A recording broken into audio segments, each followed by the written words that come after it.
विश्वविद्यालय के कर्मचारियों की विभिन्न मांगों को लेकर महाराष्ट्र विश्वविद्यालय कर्मचारी संघ और महाराष्ट्र राज्य कॉलेज और विश्वविद्यालय सेवकों की संयुक्त कार्रवाई समिति ने राज्य भर में हड़ताल का आह्वान किया है।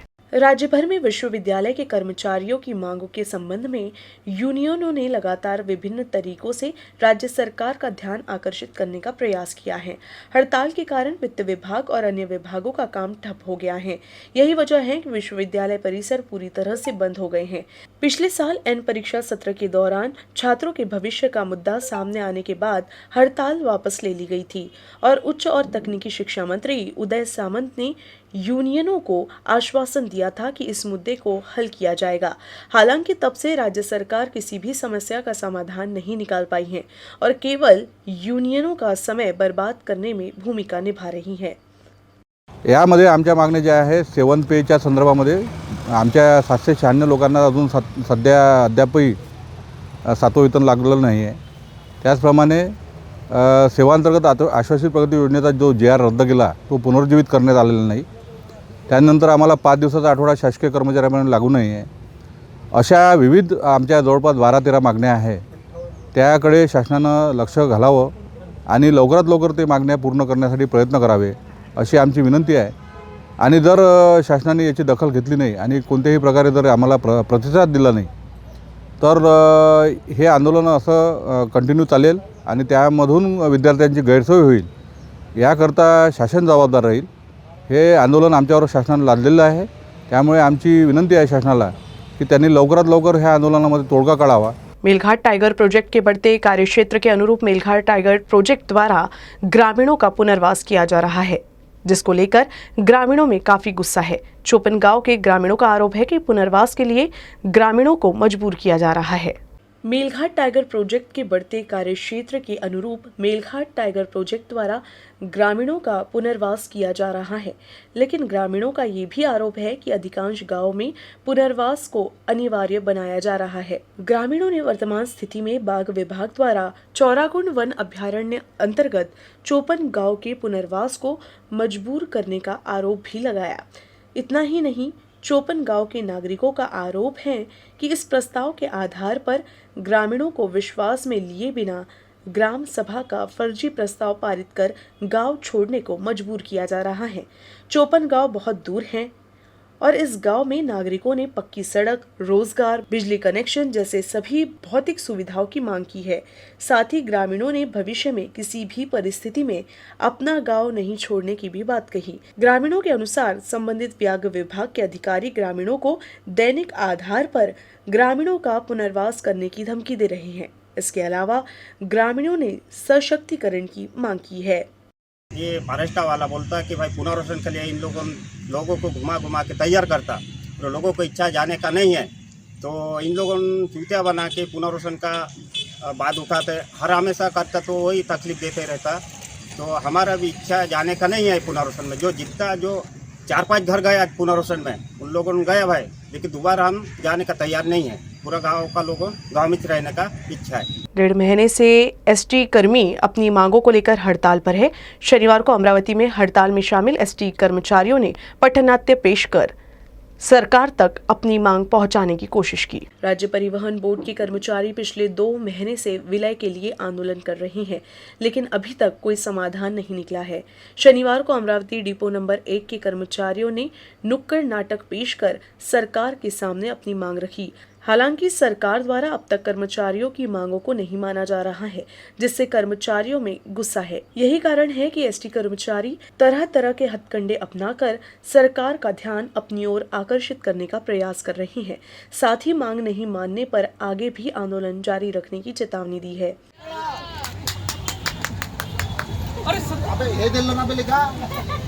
आता मला काय माहित का त्याने ते दिलं आणि म्हणले एवढ्या वर्षापासून 70 वर्षापासून तुम्हाला तेच तर दिलं एक जाऊ शकते मग नाही तर काय बरं सत्या हा कोण 3 पाया दिसून आले हा कोण आहे बे बोले अबे हा तो 2 एसटीचा आहे बे हो ते मनातली लाल साडीवाली काही माहिती नाही 2 एसटीचा काय माहित मला बी माहित नाही चांगलं विचारून घेऊ ना आवडीची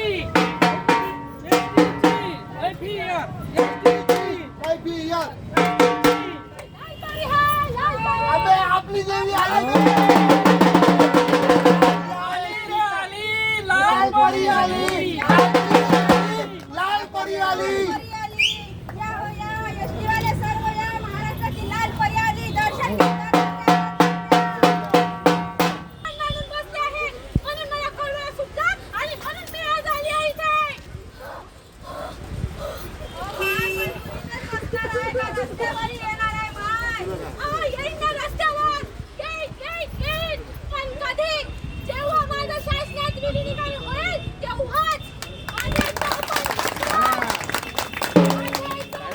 तिवसा नगर पंचायत चुनाव को कुछ दिन के लिए टाल दिया गया है।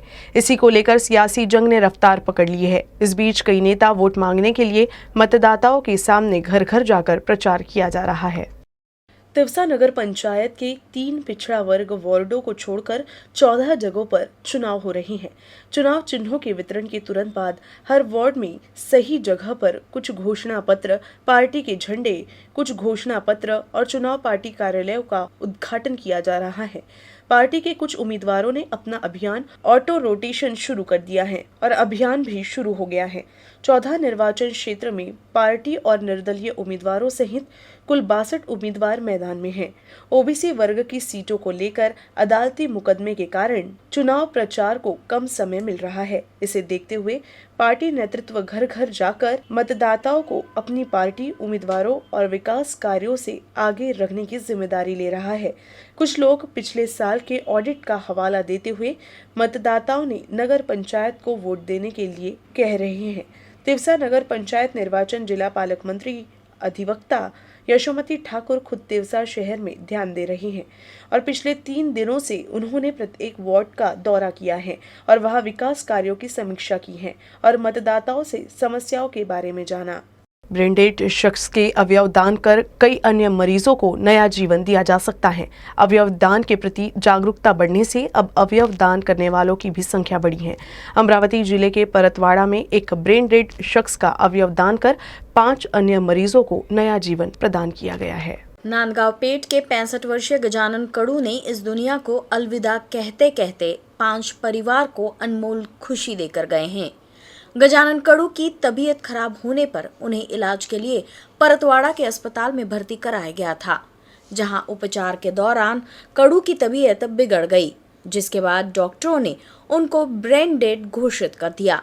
गजानन कड़ू की बेटियों के लिए ये पल बहुत ही मुश्किल था, लेकिन जब डॉक्टरों ने गजानन कड़ू की बेटियां प्रियंका लायास्कार, माधुरी वानखेड़े और मीनल काले को उनके पिता के अवयव दान करने की सलाह दी, जिसके बाद उन सभी ने सामाजिक चेतना से अपने पिता के अवयव दान करने का निर्णय लिया।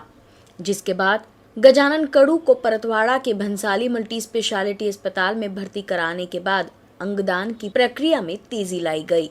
नागपुर के न्यू एरा हॉस्पिटल और मेडिट्रीना अस्पताल में एक लीवर और 2 किडनी ट्रांसप्लांट किए गए और अमरावती के आई हॉस्पिटल में 2 आंखें डोनेट की गई। अमरावती से नागपुर तक किडनी और लीवर लाने के लिए ट्रैफिक पुलिस की मदद से ग्रीन कॉरिडोर तैयार किया गया था। अमरावती जिले में दिसंबर के महीने में दूसरी बार ग्रीन कॉरिडोर तैयार कर अवयवदान से अन्य मरीजों को नया जीवन दिया गया। मिस्टर गजानन कड़ू के लीवर, दोनों किडनीज और दोनों कॉर्निया मतलब आंखें डोनेट होने को जा रही है। लीवर नागपुर के न्यू एरा हॉस्पिटल में जा रहा है और किडनी एक वोकार्ड हॉस्पिटल नागपुर और एक मेडिट्रीना हॉस्पिटल नागपुर को डोनेट होने वाली है।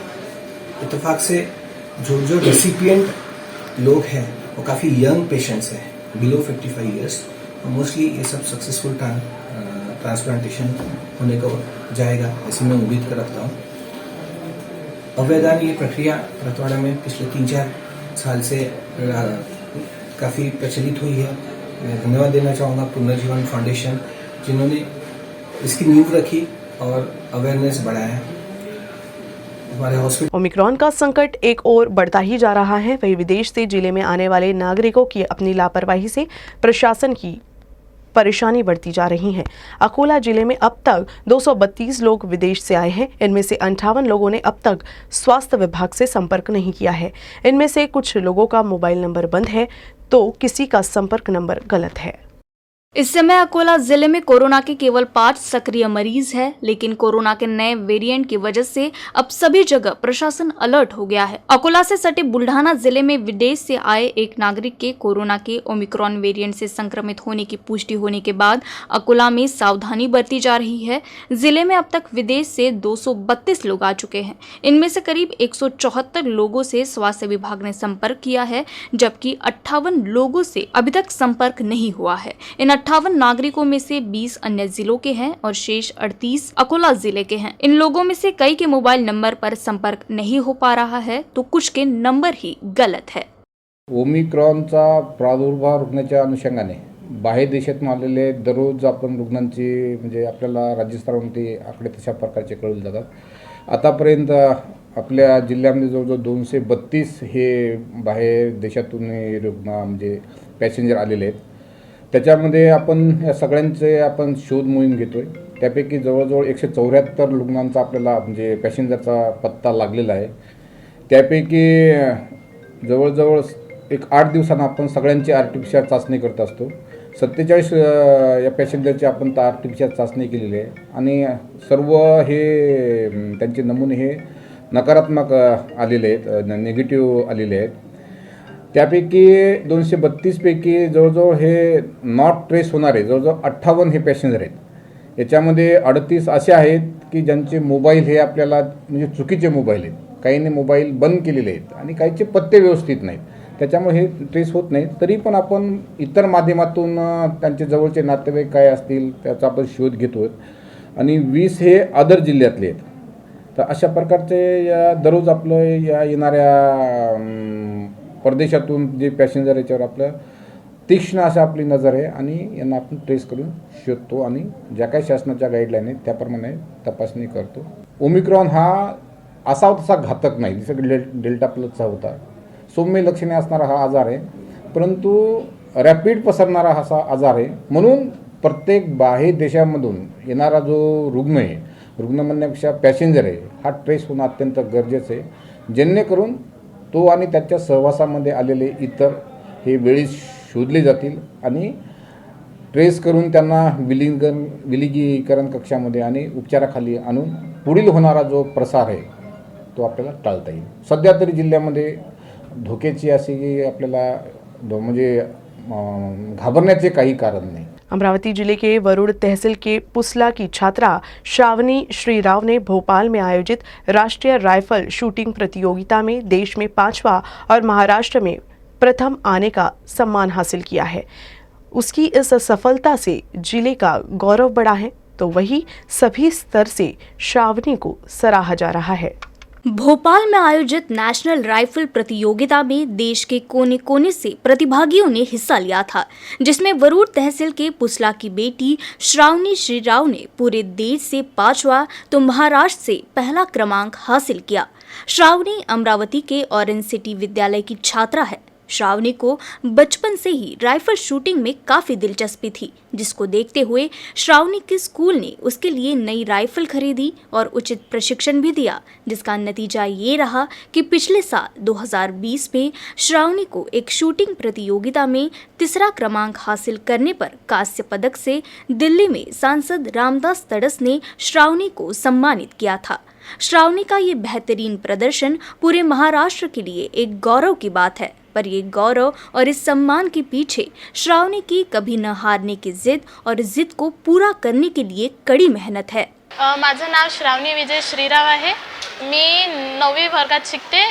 न्यू ऑरेंज सिटी स्कूलमध्ये मी शिकते आणि सुद्धा प्रशिक्षणसुद्धा घेते रायफल शूटिंगचं। माझे कोच यशपाल दवंडे यांनी मला शिकवलं, त्यांनी मेहनत घेतली, त्यामुळेच मी आज नॅशनल लेवलमध्ये भारतातून 5वी आणि महाराष्ट्रातून पहिली आहे। काळ खूप कठीण होता, कारण आम्ही खूप अशी मोठी नाही ना, आणि सकाळी येणे, प्रॅक्टिस करणे, त्यानंतर शाळा, त्यानंतर ट्युशन आणि मग 6-7 वाजता घरी जाणे। आणि आता मी नॅशनल झाली आहे, तर माझं पुढचं फ्युचरचं स्वप्न आहे की मी इंडिया टीमला लागावं आणि भारताचं नेतृत्व करावं, ही माझी इच्छा आहे। रायफल शूटिंग हा इव्हेंट फार महागडा इव्हेंट आहे आणि याच्याकरता लागणारं जे इक्विपमेंट आहे हे फार कॉस्टली आहे। त्याच्यामुळं ग्रामीण भागातील युवकांकडून हे सरासरी म्हणजे प्रोव्हाइड होऊ शकत नाही।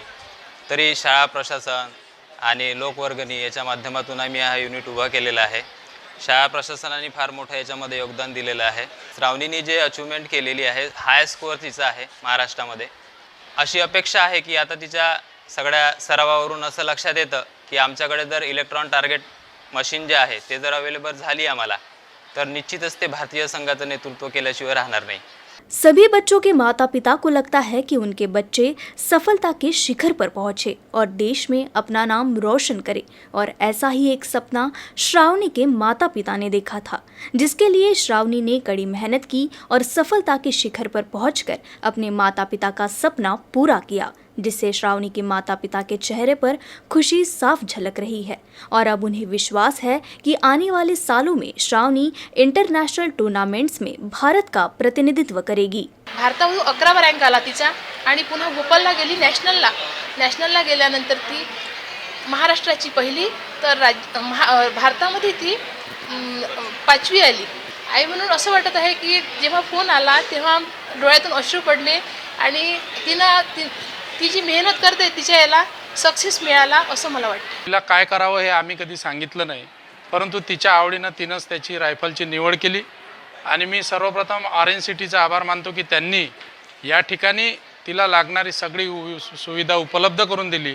तिचे प्रशिक्षक यशपाल दवंडे म्हणून यांनी त्या मुलांवर अतिशय मेहनत घेतली आणि आज त्याच्यामुळेच ती देश लेवलवर खेळते आणि या भारताचं नाव तिने मोठा करावा हीच तिच्याकडून माझी अपेक्षा है। श्रावणी के कड़ी मेहनत का फल है कि वो सफलता के शिखर पर पहुंच गई है।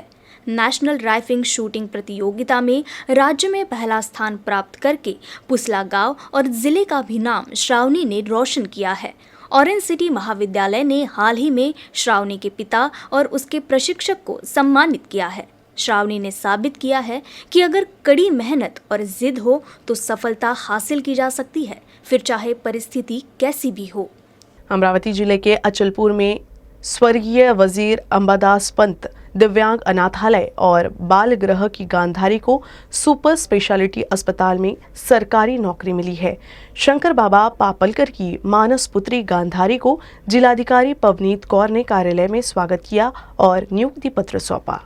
अमरावती जिले के अचलपुर में शंकर बाबा पापलकर द्वारा संचालित स्वर्गीय वजीर अंबादास पंत वैद्य दिव्यांग अनाथालय और बाल गृह अनाथ बच्चों के लिए एक सहारा है।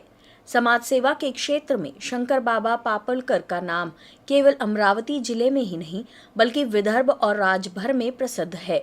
इस संस्था ने अनाथ बच्चों को न केवल जीवन दिया बल्कि उन्हें आत्मनिर्भर बनाने के लिए भी अपना पूरा योगदान दिया है। स्वर्गीय वजीर अंबादास पंत वैद्य दिव्यांग अनाथालय और बाल गृह में पली बड़ी गांधारी की कहानी भी कुछ ऐसी ही है।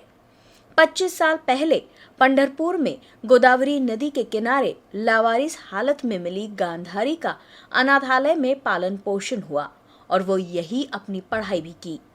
कला में विशेष रुचि होने से गांधारी को संगीत में विशारद की पदवी मिली हुई। उसने अब अपनी काबिलियत के बदौलत सरकारी नौकरी प्राप्त की है। जिलाधिकारी पवनीत कौर ने गांधारी को उसका नियुक्ति पत्र सौंपा। इस दौरान गांधारी ने आपकी नजरों ने समझा प्यार के काबिल मुझे, दिल की ये धड़कन ठहर जा, मिल गई मंजिल मुझे। इस गाने के साथ शंकर बाबा पापलकर और अनाथालय का आभार प्रकट किया। केंद्र सरकार द्वारा उज्ज्वला योजना के तहत महिलाओं को दिए जाने वाले गैस सिलेंडर की कालाबाजारी का मामला अकोला में सामने आया है। अवैध रूप से गैस सिलेंडर बेचने वाले एक शख्स को पुलिस ने गिरफ्तार कर 19 गैस सिलेंडर और अन्य सामग्री जब्त किया है। अकोला के पुलिस अधीक्षक जी श्रीधर की विशेष टीम को सूचना मिली थी कि जुने शहर क्षेत्र के हमजा प्लॉट क्षेत्र में कड़बा कटर के पास एक गोदाम में बिना लाइसेंस के गैस सिलेंडर रखे हुए हैं। इस जानकारी के आधार पर विशेष पथक के इंस्पेक्टर विलास पाटिल के नेतृत्व में पुलिस ने छापा मारा। इस कार्रवाई में गोदाम में आवेश रूप से रखे हुए गैस से भरे 19 सिलेंडर मिले। इस कार्रवाई में पुलिस ने जेतवन नगर में रहने वाले रुस्तम शितोले को गिरफ्तार कर उसके कब्जे से 19 gas cylinder, 2 gas filling machine और एक काटा सहित कुल 1.5 लाख का सामान जब्त किया है। इस कार्रवाई से अकोला शहर के जुने शहर परिसर में अवैध धंधा करने वाले लोग काफी दहशत में है।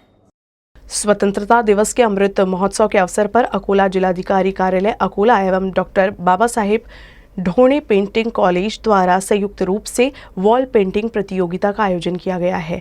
इस प्रतियोगिता में जिले के ऐतिहासिक स्थलों, स्वतंत्रता सेनानियों के बलिदान, स्वच्छता आदि की जानकारी दीवारों पर पेंटिंग करके प्रदर्शित की जाएगी। प्रतियोगिता की शुरुआत जिलाधिकारी नीमा अरोरा की शासकीय आवास के प्रांगण की दीवार पर पेंटिंग से हुई। स्वतंत्रता के अमृत महोत्सव के अवसर पर आयोजित इस वॉल पेंटिंग प्रतियोगिता में जिले के 75 चित्रकारों एवं चित्रकला महाविद्यालयों के विद्यार्थियों ने भाग लिया। इस प्रतियोगिता में स्वतंत्रता संग्राम के पत्थर, प्रमुख कार्यक्रम, स्वच्छता संदेश, पर्यावरण, जिले के महत्वपूर्ण स्थानों जैसे विभिन्न विषयों को शहर के मुख्य पहलुओं की दीवारों पर चित्रित किया जाएगा। इस प्रतियोगिता में सर्वश्रेष्ठ कलाकारों को पुरस्कार व प्रमाण पत्र दिए जाएंगे। पहला पुरस्कार 5,000 रुपए, दूसरा पुरस्कार 4,000 रुपए और तीसरा पुरस्कार 3,000 रुपए है। निवासी जिलाधिकारी संजय खड़से ने बताया कि नासिक के चित्रकार बाल नागरकर और हिंगनघाट के चित्रकार हेमंत मोहोड इस प्रतियोगिता में परीक्षक के रूप में कार्य करेंगे। प्रतियोगिता के उद्घाटन के अवसर पर शैक्षिक गुणवत्ता विकास प्रकोष्ठ के गजानन महले, डॉक्टर बाबासाहेब डोन कॉलेज प्राध्यापक गजानन बोबडे भी मौजूद थे। हे थर्ड टाइम आहे आणि आम्ही फर्स्ट टाइम पण केलेलं आहे याच्या आधी, पण आता खूप छान वाटत आहे आणि आता खूप जास्त प्रॅक्टिस झालेली असं वाटत आहे। आणि एक तर हे म्हणजे अनेकता में एकता तर हा विषय आहे, तर तो विषय मी इथे मांडत आहे। 75वा अमृत महोत्सव त्यानिमित्त जिल्हाधिकारी कार्यालयाद्वारे आणि बाबासाहेब डोने चित्रकला महाविद्यालय यांच्याकडून आयोजित केलेली आहे। आणि मी बऱ्याचदा भिंतीचित्र स्पर्धेत भाग घेतलेला आहे, पण इतक्या मोठ्या प्रमाणात भव्य असं आयोजन आणि या ठिकाणी एवढे विद्यार्थी जमलेले आहेत चित्रकला भिंतीचित्र स्पर्धेसाठी, हे बघून खूप आनंद होत आहे। आणि चित्रकलेला एक वेगळा दर्जा देण्याचा हे पण उद्देश पण या ठिकाणी साध्य होत आहे या माध्यमातून भिंतीचित्राच्या। त्याबद्दल मी जिल्हाधिकारी कार्यालयाचे आभार मानतो। अमृत महोत्सव साजरा करण्यात येतो आहे अकोल्यामध्ये आणि त्याच्यासाठी जिल्हाधिकारी कार्यालय आणि जिल्हाधिकारी मॅडम नीमा अरोरा मॅडमनी यांच्या सगळ्यांच्या संकल्पनेतून एक इथे चित्रकला स्पर्धा आयोजित केलेली आहे, वॉल कॉम्पिटिशन। त्याच्यामध्ये बाबासाहेब डोने चित्रकला महाविद्यालय नियोजन करत आहे। त्याचं प्राचार्य आमचे बाबासाहेब डोनेचे गजानन बोबडे सर आणि सर्व विद्यार्थ्यांनी सहभाग घेतलेला आहे। तसंच आजूबाजूचे विद्यार्थी पण आलेले आहेत सहभागी होण्यासाठी आणि ते सुद्धा छान पद्धतीने आपापल्या संकल्पना इथे मांडत आहेत, त्यांच्या भावना व्यक्त करत आहेत स्वातंत्र्याविषयीचा। आणि हा एक अमृत महोत्सव साजरा करण्याचा प्रयत्न सुरू है। न्यूज रूम से बस इतना ही। खबरों का सिलसिला यूं ही चलता रहेगा। आप देखते रहिएगा UCN न्यूज अमरावती।